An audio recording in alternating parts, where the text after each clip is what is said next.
All right, welcome to this video podcast episode, wherever you're watching this or listening to this. I am going solo and I'm talking about something a little bit more personal, but I'm sure relatable to many of you. And it is about the struggle of balancing, parenthood and business. Now, I've used the word balancing, but it's a word I struggle with when it comes to what we do. But and I'm using the word parenthood because I think I've made content in the past, and I've used specifically the word motherhood, etc. And I have had men reach out to me and be like, oh, it's not only women. I'm a very active father, etc. So definitely going to do my best to keep the word parenthood and not just motherhood. But there's also certain things that specifically as a woman I've gone through that men can't go through. So just biologically. So yeah, I want to just get into a few different things. So I've put in here some notes, a few personal things that I want to share, and then talk about changes that I did make in my life to help me find balance. And how important it is to also sometimes seek support. I got a really, really good tip last year, or 2 years ago, actually. It was 2 years ago. From actually someone that was on this podcast. It was actually a podcast episode. You could probably go and find it, where I like almost cried about my mum guilt. And someone gave me a really, really good tip, and that tip then turned into something bigger. And so how seeking support can be really, really important. Overcoming obstacles, and sometimes how it can just feel like they're just lack of time. Mum guilt, the importance of like self-care and taking a break, especially with like hustle nature today. Now, I've grown up with hustle nature my entire life. I'm the type of person where if I'm like lying down on the couch for like 20 minutes, just, I don't know, with my phone or whatever, I feel bad. I'm that type of person. I feel like, oh, I should be doing something right now. Whether it would be work related or like house related or mother related. I used to be really, really hard on myself when I took a little break, because it's always hustle, hustle, hustle, every single minute I should be doing something, etc. So I want to first of all start off with what caused me to decide to speak about this today specifically was the fact that my son has been sick for the last 10 days. And he had about 7 days with a really high fever. And I don't know about you guys, but when my son is sick, he's like super glue. Like, to me, what I mean is, like, I feel like he's just glued to me, or wants me to be glued to him. And I run multiple businesses. I have, on the one side, we have our Amazon brands. On the other side, I also have my coaching business, which I do, one-on-one coaching with people, and I help people to, on an Amazon level, and also not just Amazon, to build brands, develop products, etc. And I juggle a lot of different hats. There's a lot of different things that I'm involved in. And I kind of just had to stop, drop everything, take a stop, drop, and roll. Kidding. Anyway, I had to stop and drop everything and just take a break. Not take a break. There was no break. Take a step back from work and just allow myself to be 100% there for my son. Now, that's impossible with what I do. So what that actually looked like is that during the day, I was mostly in mum mode. And then during the night, I worked. So, going to bed to sometimes 3 o'clock in the morning, and then waking up when he wakes up in the morning, because obviously he wasn't at school. So it was a tough last couple of days. And, I needed to make at least a podcast episode, because I already had that, I didn't make one last week. And I was like, I don't really feel like I can talk about anything else apart from this right now. So, so there was that, right? There was that. So specifically over the last 2 years, I have been going through fertility treatment. Started off with IUI and then moved into IVF. Now, I told myself I'm not going to make videos about this anymore, because even though 95% of the feedback is always amazing. There's always the 5% that think that they're doctors, or think that sending messages on, hey, I went through this too, try ABCD, is helpful. And for me specifically, it's not. And I prefer not to get those types of messages, because each woman's body is biologically, like, it's different, and there's different things that impact the reason a woman may have a miscarriage, may not get pregnant, may get pregnant, etc. And I understand the need to say, oh, well, but this one thing that happened to me, doctors don't usually check, so make sure you've checked it. But personally, me specifically, I don't need that. Okay. I know what's going on my side. I'm with a private doctor who costs a lot of money, and that's not me saying that means that he's good or whatever, but we know what's the issue here. It's not about getting pregnant. I'm not obsessed with this or anything. It's about my body being able to hold a pregnancy. Okay. So please don't message me anything to do with it. I'm fine. I'm all good. I'm just sharing this because it's part of my struggle. So specifically over the last 2 years, you can message me, if this helps you or anything like that, but please don't start telling me, like, what I mean is I don't need advice on this. Okay. That's what I don't need.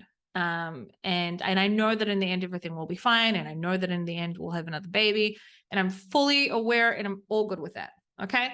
Going through IVF for the woman specifically, I understand that when your wife is going, or your partner is going through fertility treatment, obviously you're both going through the fertility treatment, but at the end of the day, she's the one being, stabbed with lots of different hormones, injections, etc.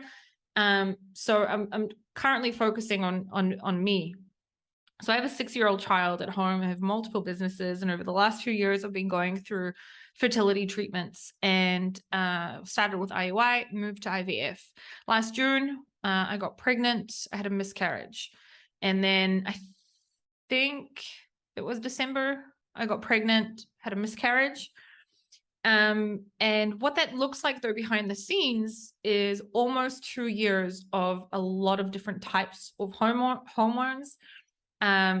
Each pregnancy, it also includes, an injection every single day or every 2 days, etc. In the butt, like not in the butt, like on the butt cheek, which isn't fun, and can also be painful, and you can have big blue spots, sores. It includes different types of hormonal pills, obviously, weight gain, and in general, hormones, whether you're a man or woman, our hormones, impact us, each one of us in a different way. So I've been going through that in the last 2 years. Obviously, each time it's been a little bit different, because there's, wasn't straight away IVF. It was first of all IUI. And then there's also the emotional side of it, that, oh, great, we're pregnant, but also super scared of it because I've gone through multiple miscarriages in my life. And, you don't allow yourself to get too excited. On the other hand, you want to do everything your body can possibly do to try and make sure that it's as strong as it can be.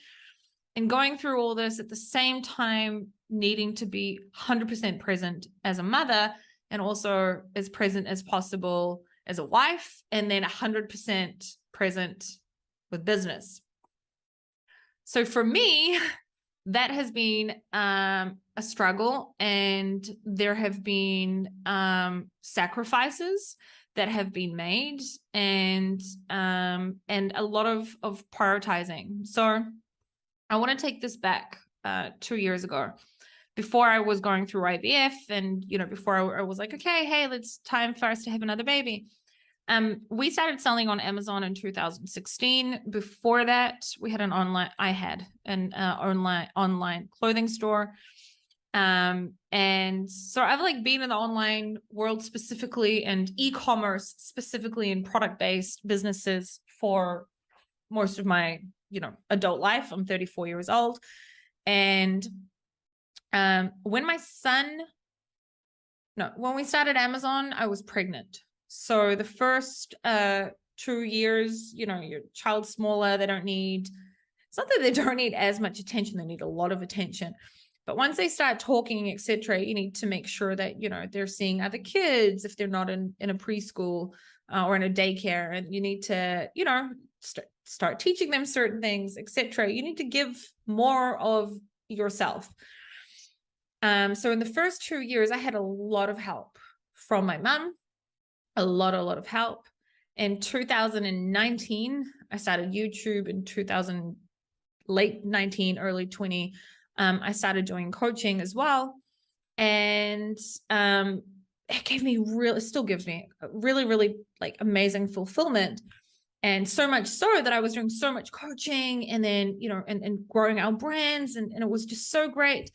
And I'll never forget this. And there was this one specific day, my son was probably, I think it was like 3. I think it was 3. So this is probably 3 years ago. I think it was 3 or 3.5. I don't know. It was in the middle of the whole COVID scenario. And he wanted my mum and not me. And I'll never forget this. I felt crazy mum guilt. And I felt jealous of my mum that my son wanted to be with her and not be with me. And I stopped and I looked and I was like, I feel like my mom's kind of half raising my son more than I am. Now, it wasn't reality, but that's how I was feeling. I had a crazy mum guilt. If I was to look back at my life at that time, it was wake up in the morning, get my son ready, go upstairs to my office, work on my brands during the morning, early afternoon, do coaching calls, pick up my son, be with him a little bit, do coaching calls in the evening, work on stuff until 2 or 3 o'clock in the morning, and then sleep maybe 3 or 4 hours a night. And I did that probably for around 2 years. I haven't got the whole timeline in my head 100%, but I mean, we could probably look back on my YouTube channel and understand. Probably for about 2 years, it's what my life looked like. And I have to say, I had amazing fulfillment on a business side of things. Really, like I felt extremely fulfilled with what I was doing. But I wasn't feeling fulfilled as a mother. I hope I explained that well. I had a crazy amount of mum guilt. And so I came on the podcast. I wasn't a host yet. It was Danny was interviewing me and a few other women, and I was stopping myself from crying. Maybe some of you have watched this episode before. I stopped myself from crying, and I was saying how I shared the story of how, a lot of the time my son prefers to be, at that time, preferred to be with my mum, and a lot of like happy milestones that he had gone through were with her, not with me.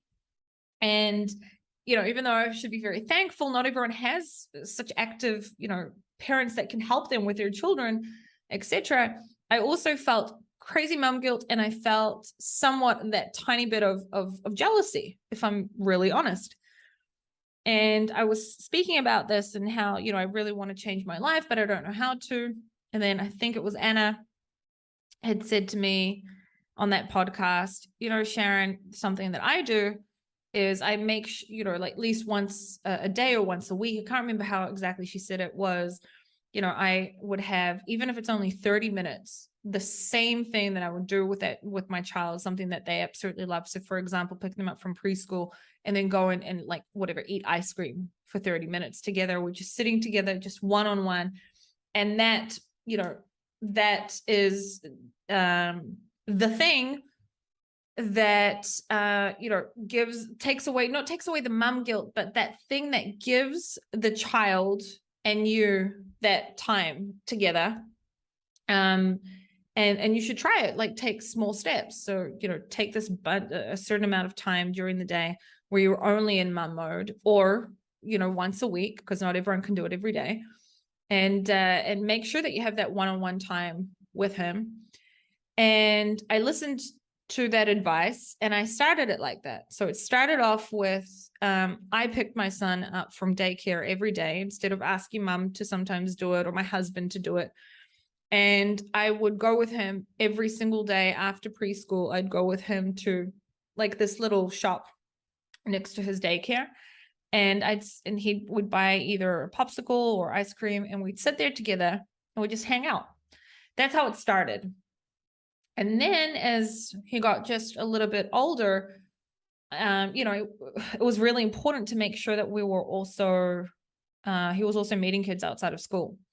So that means that you need to either go to the park or you need to, be in touch with other parents and set up little play dates. Now, during those 2 years, I didn't really make that many relationships, I should be honest, with other parents as well as I could have. So that was something I also needed to work on because I've realized that it's important to also build relationships with the parents that your children hang out with. And you don't have to be like best friends or whatever, but it's important. And I hadn't done that. So I was at a place where I was taking small steps every day and slowly making changes. So not everyone is going to have the ability to do what I'm speaking about now, but I no longer, because I have the ability to, okay, because, we have our own businesses and I work for myself and I don't have a boss and etc. I have the ability to do this. And then about a year ago is when I fully did this, where from around 2:00, and I say around because sometimes it's from 2:30 and sometimes it's from 2, from around 2:00 until around 8:00 at night, I no longer work.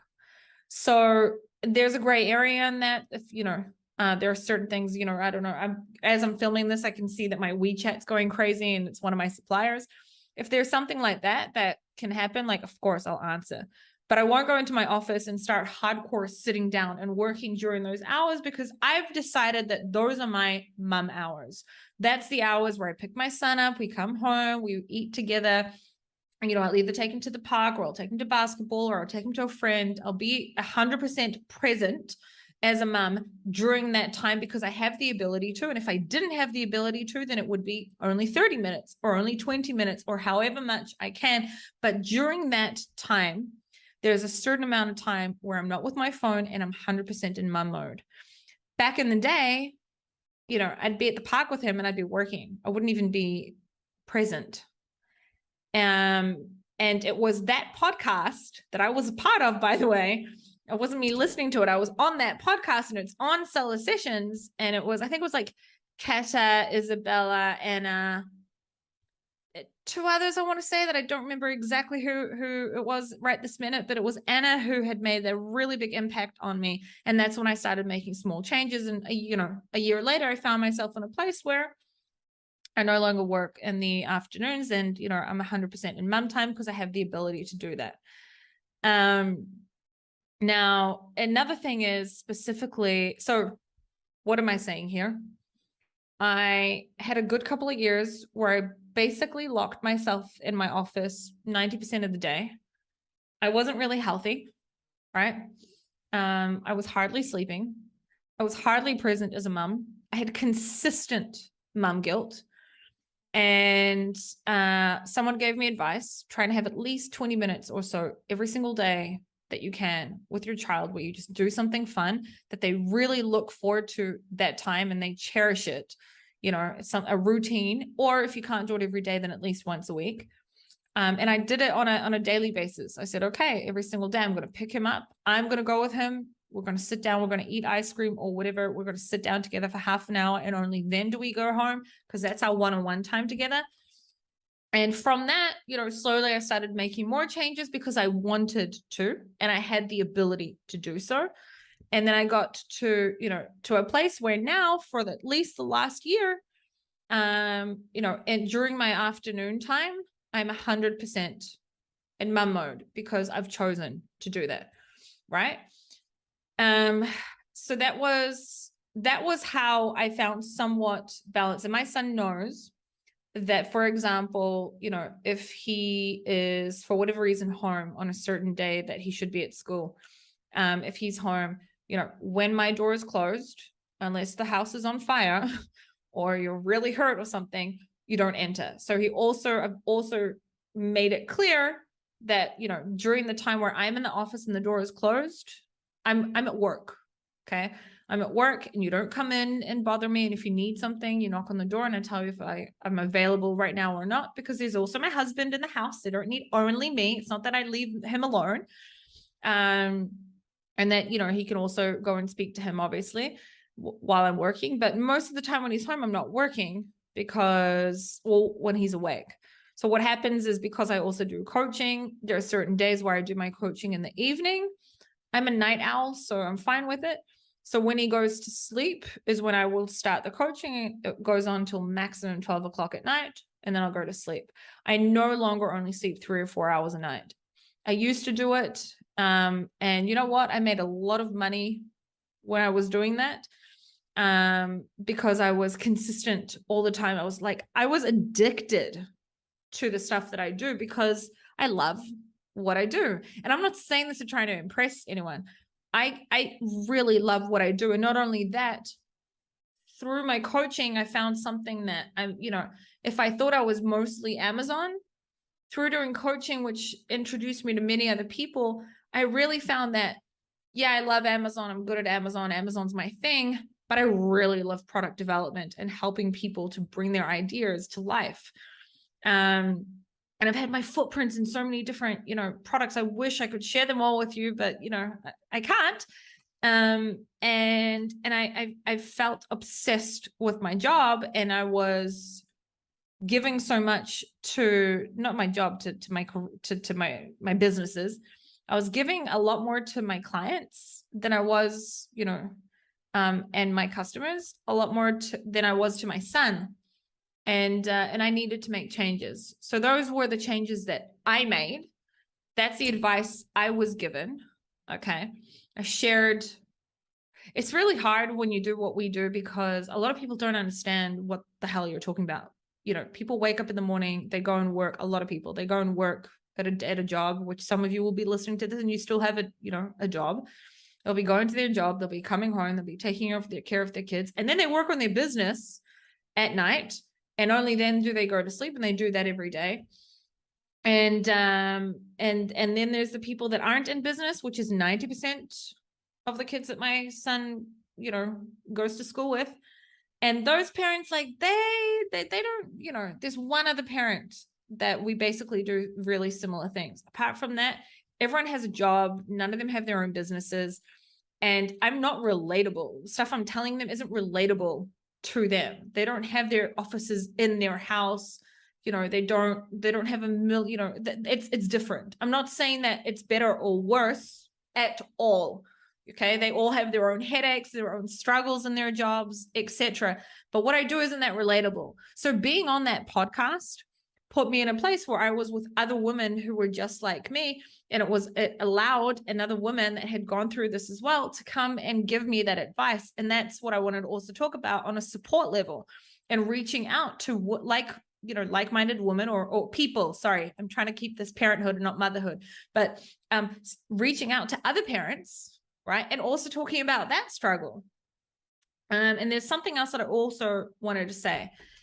I've been offered to speak at many, many different events. And, in the last, specifically in the last 2 years, I'm talking about, events, not online events, like physical events,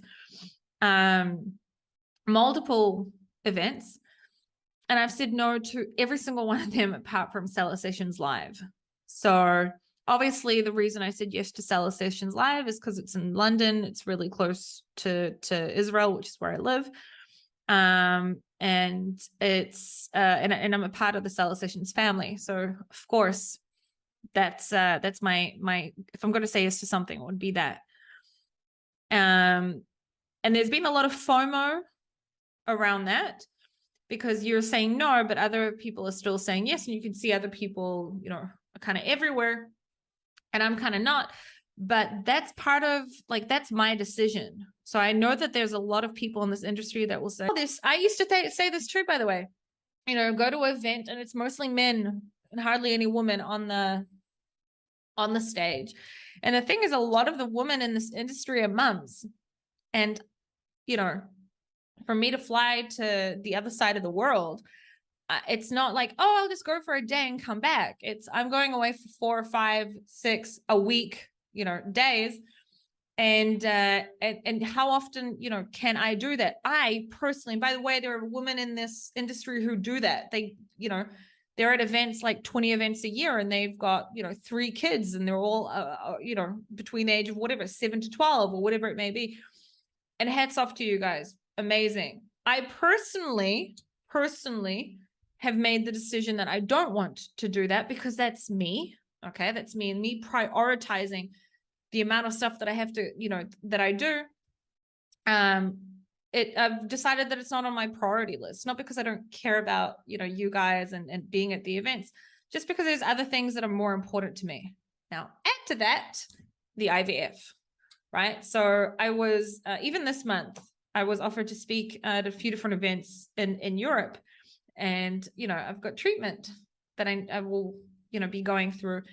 And I'm already going away for 3 days to London. And I can't say yes whenever, because there's IVF treatment to think about, right? And I need to be physically here in order to go through these different things and different injections, etc.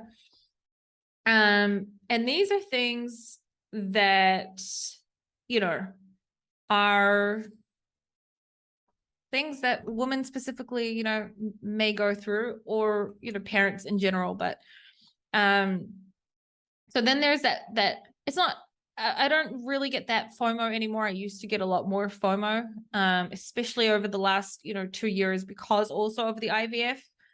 And I've had to say no to a lot of things. And the thing is, sometimes you say no, you know, and then a miscarriage comes along. You're like, oh, fuck, I wish I did, you know, say yes to this thing or whatever. But it's part of life. Life is dynamic. And, you know, we all need to make sacrifices and make our decisions and go hardcore, right, into that. Like, if I've made a decision that currently on the top of the list is to make another child, that's more important. I'm not going to go to an event and not have treatment that month, because, you know, IVF is this very specific day that the embryo is implanted. So it's very, you know, it has to be on that day, and you have to get certain hormonal injections on very specific days. And I have to be physically in this country, you know, in Israel with my doctor when that happens. So if that's on my priority list right now, then everything that takes me away from that is a no at this point, right? And it took me a long time to come to terms with that and to say that, and to then get to a point where I accepted that and no longer, I don't know, felt jealous of other people that weren't, like, you know, weren't going through that or had FOMO or whatever. And I can say I'm 100%, you know, I feel like I'm there now, where it's, okay, so I could have spoken at this event, that it's not the most important thing right now, because this is the most important thing, right? Not only that, I'm the type of mom that goes to every single basketball game and every single soccer game, etc. And there are certain things that I'm not willing to be away for so long for certain things. And by the way, because that's my decision, there could be parents that could be listening to this where right now, you know, their jobs do take them away a little bit. They can't be as present as parents, and that's fine. It's just where you're at right now in your life. That's how I was for like the first 2 or 3 years of my son's life, you know, and it was my choice to make those changes. So that was just me sharing a few different things, kind of blabbing on here, I feel, but also certain changes that I made in my life, like sleeping more, you know, making sure that I have a certain amount of hours, because I wanted hours and not minutes every single afternoon with my son. If you can't do that, at least, you know, once a week, where there's some sort of routine where your child or children are looking forward to that one-on-one time with you. Because you know what? I only have a 6-year-old, but from everyone that I've met that's got older children, they always say to me, like, they grow up so quick. And I know that in like 2 years, 3 years, you know, maybe if I'm lucky, 4 years from now, he's not going to want to hang out with me as much. You know what I mean? And I know that these are the years to cherish. And you know, something that when I was talking about earlier about FOMO, etc., a lot of specifically the women that are service providers or whatever in the Amazon industry, their kids are older, right? So they're like 10 plus, etc. And a lot of them aren't, you know, making babies anymore. They're at a place where they've got older kids and they can travel a lot, etc. And I'm in a different spot in my life right now where I'm not only trying to, you know, have another child, I also want to be really, really present in this specific age group where my child, you know, he's 6. So there was also, I would sometimes see specifically women, you know, doing all these different things. And I'd be like, yeah, but they can do that because their kids were older. But when their kids were younger and they were making babies, you know, they weren't doing that. And then I kind of just sat down with myself and got to a point where I was like, who fucking cares? Like, why is it important what other people are or aren't doing? And I'm so proud of myself for getting to a point in my life where I'm just so hyper focused mostly on me and watering my garden. When I say me, I don't mean in a like narcissistic way. What I mean is like in a good way. I'm too busy now watering my garden that I'm not really interested in other people's garden, but it took time to get there. And for you guys listening to this, obviously that, you know, our Amazon sellers are not service providers. And I'm sure that if you're listening to this, you're a parent. That may not really like be relatable to you, but you may find that relatable to other things. So, you know, I don't know, maybe your friends are able to take more holidays or whatever because, you know, they've got older kids and you can't for whatever reason. Okay. So try and take it to your place. To a place where it's relatable to you. So there were many, many, many different struggles that I went through, specifically in my motherhood journey, and a lot of them had a daily impact on my life and it was really hard to find also the strength sometimes to sit down on this table and work, right? To make a specification sheet, to reach out to the supplier, to sit down and do the PPC and these things. And, you know, especially the couple of days after a miscarriage, etc. And when I needed that space, that time off, etc., I learned to take it. I used to not do that, you know. Like I said, this isn't the first round of miscarriages I've had, right? It's just the miscarriages I'm talking about in this round, but there was a whole round of fertility treatment when my son was born as well, and a whole round of miscarriages back then, which I don't want to get into. But right now, you know, back in the day, which wasn't that long ago, like 2 or so years ago, oh, I'm a little bit emotional right now. Oh, some shit's going on. Oh, whatever. Okay, well, just keep working. Right. And then like my work was kind of like my therapy, where today it's like, no, go sit down and watch Netflix if you need to for like 2 hours. Right. If you need to take a day off, go take a day off. Like if you need a break, take it. Hey, like, you know, you just had a month of IVF, like of hormonal treatments, and then you got pregnant, and then you heard all the still daily hormones apart from, you know, adding on to that also the body making its own hormones and etc., producing more hormones because you're pregnant. And then now you've had another miscarriage, and not only is it an emotional strain on you, but also your body needs a break. And back in the day, I wouldn't take that, and today I do, and I have been for, you know, good like that for a good amount of time. So if you need a break, take it, right? Take it. And I no longer accept, oh, I don't have time, right? And that's why I wanted to talk about prioritizing. And I'm going to be a little bit of a hypocrite right now because there are certain things that I do still say, oh, I don't have time to do that. That's bullshit. We all have time to do stuff. We just don't prioritize it, right? If back in the day, the most important thing to me all day was just work, work, work, work, work. Sounded like a Rihanna song, but anyway, then today it's, okay, it's motherhood, it's wife time, like being, a wife. It's business. It's my clients, obviously, as well. And there's also some me time. And I didn't used to do that me time at all, by the way. Like I said, I'd sit down and I'd feel bad. I'd feel like I was lazy because I'd, like, I don't know, lie down for like 20 minutes on the couch with my phone. And I'm no longer like that. So when I need to take time off, I take time off. And regarding the importance of self-care, we all are stressed. We all have different levels of stress. I'm consistently stressed always. There's just always something to do. There's always some stuff going on, whether it be in the business or in my personal life. And that amount of stress can also make me specifically, now I'm going to talk about me because maybe some of you aren't like this, really, really impatient with my child. I won't be impatient with someone else, but I will be with my child because it'd be like, I said, no, don't ask again, or whatever. And like, you just expect them to know that you're stressed. Like, I have so much, you don't know, like, I need to do this and this and this and this. And you're like bickering because you want whatever to go to this person's house, or because you want the basketball, you want whatever. And like, don't you know how much stress I have? Like, no, they don't, and here's the thing. I grew up with, parents, specifically also my dad, who, had their own businesses.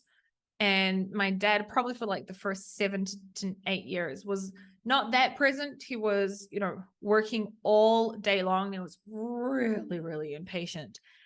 And there are days where, like, I'm like, shit, I'm doing the same thing. Right. So stress can cause me sometimes to have mum guilt, because the stress I feel, this is like therapy right now, I feel like the stress sometimes makes me a really impatient mother. And what I mean by impatient is, you'll say something and then the child will, I said no, and then try and persuade you to say yes. Or I'll be in the middle of writing something and, come here and start talking to me while I'm in the middle of writing something and I'm not actually listening to what he's saying. And it'll keep mom, what? And then you end up shouting, etc.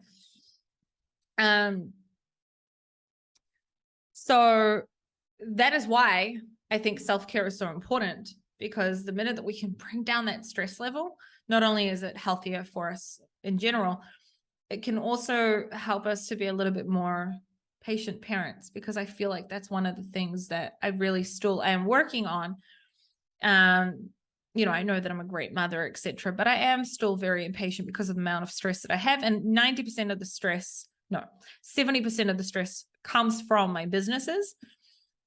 And a lot of the time it can cause me to be so stressed that I'm impatient as a mother. And I'm still working on that, by the way. I don't 100% have advice for you on that, but I do know that self-care and allowing yourself to just breathe for a second and take a little bit of time to yourself is really, really important. It's crucial, really. And yeah, I feel like it was kind of just a blurring, like just letting all this kind of out type of episode today. I hope it's relatable in some way to some of you. And just know that we all have mum guilt, dad guilt, whatever. We all go through it. And you're not alone in it. And some people have it way worse. Like, here I am sharing this and I've only got one child.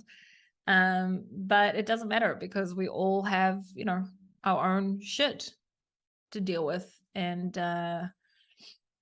every parent is going through this that has, intensive amount of work and stress in their life. So you're not alone. I know I'm not alone. you know, every time I do speak to another parent about this kind of stuff, I know that I'm not alone, because almost everyone goes through this. And specifically, I feel that in my experience, specifically mothers, specifically also in this industry, go through this a lot as well. And I just hope it helps you to hear that, hey, I go through this, and I go through, you know, I've gone through a lot of different things.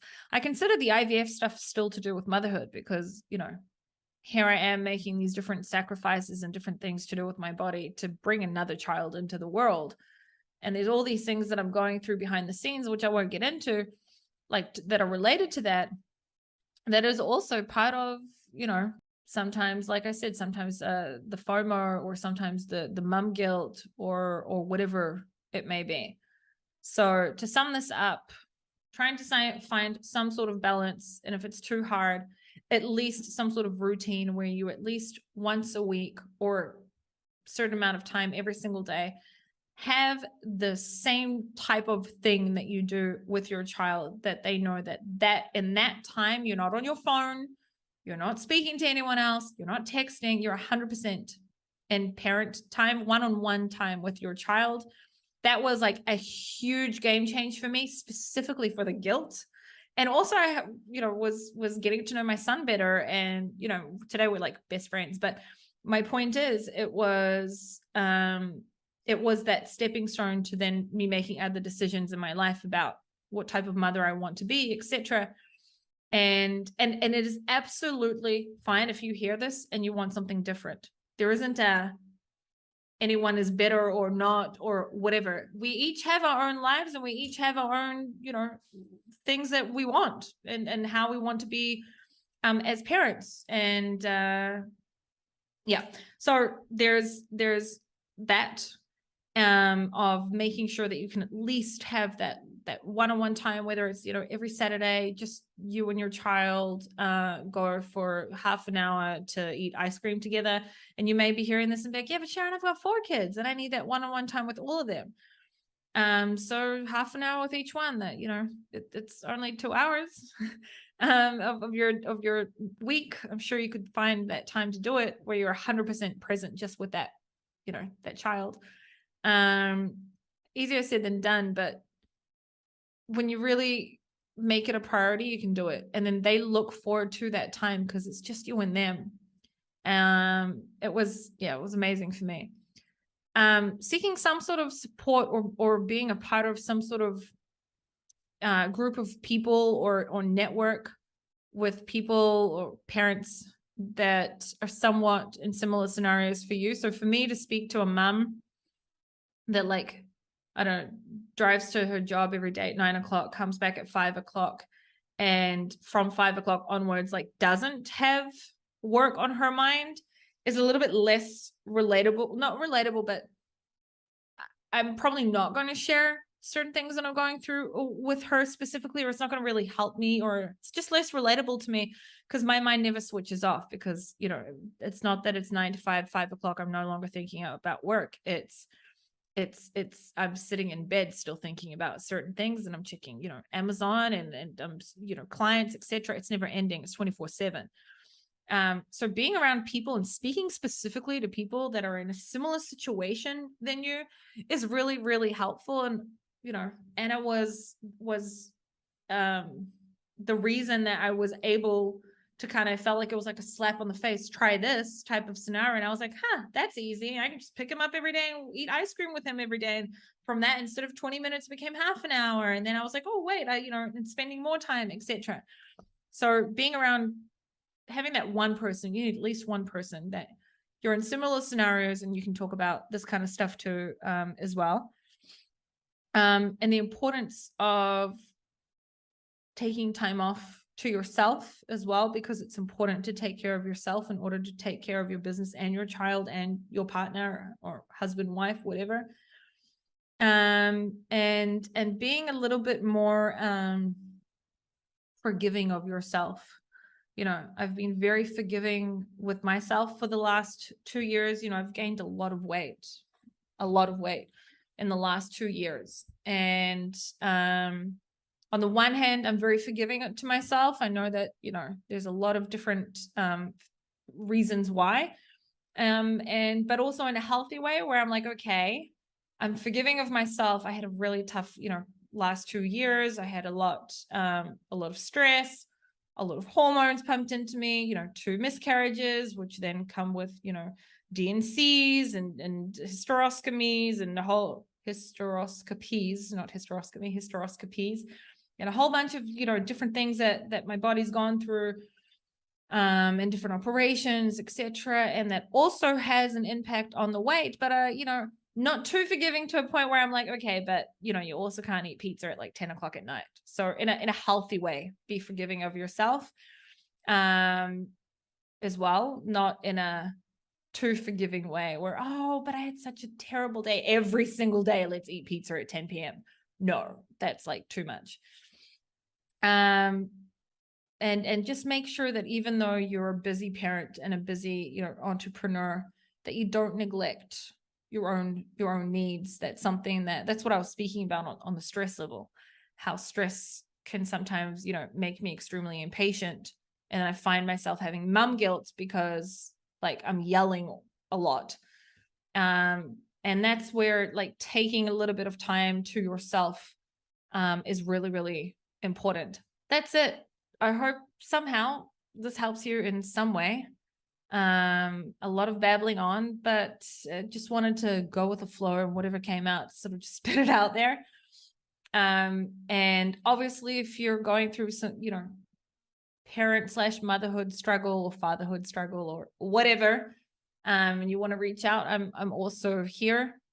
And also, because I know I said earlier about the IVF stuff, like I do get a lot of people message me that are going through IVF, and thankful that I do speak about it, etc. I do want you guys to reach out to me. The ones that I don't want to reach out to me is the ones that are then giving advice on different medical things. I don't need it, and that's what I don't want.